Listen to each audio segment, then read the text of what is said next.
In this video, I'll show you how you can fix the Vanguard error message 81 in Valorant. Now the first thing you want to do is come down here and search for Task Manager. In here, go to Details, click on Name, and in here you want to press R and look for Riot Client. Now make sure you end the task on all your Riot clients that's running. Press V and look if you have Valorant open, and also end that one. Now you don't need to close down the Vanguard yet, so just leave it like this. After that, what you want to do is come down here and search for Services. Open it up and scroll all the way to the bottom. Look for VGC. Double click on it. Make sure you choose Automatic and make sure you press Start. Now just let this start up real quick. Press Apply and OK. And then you can turn it down off. After, what you want to do is come down here and search for Run. Type in msconfig. Open it. Go to Services. And in here you want to scroll all the way down to the bottom again. And look for V. So we want to look for the, let's just hide all the Microsoft. Press anywhere, press V, and look for VGC. Now you want to make sure this one is ticked.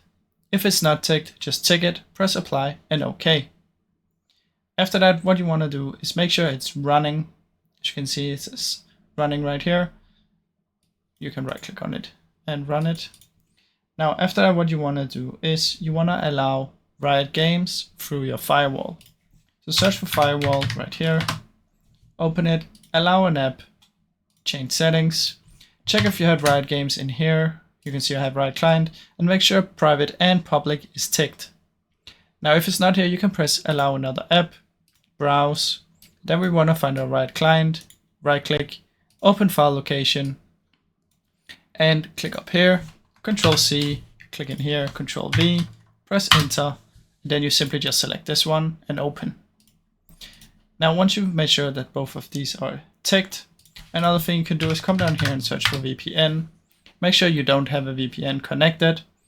And the last thing you want to try is right click on your internet, open network and internet settings, change adapter options, right click, disable, and right click, enable. Now once you've done all of that, restart your PC and it should hopefully work. Now I really hope you enjoyed this video. If you did, please leave a like and subscribe, as it helps me out a ton. Thank you so much for watching.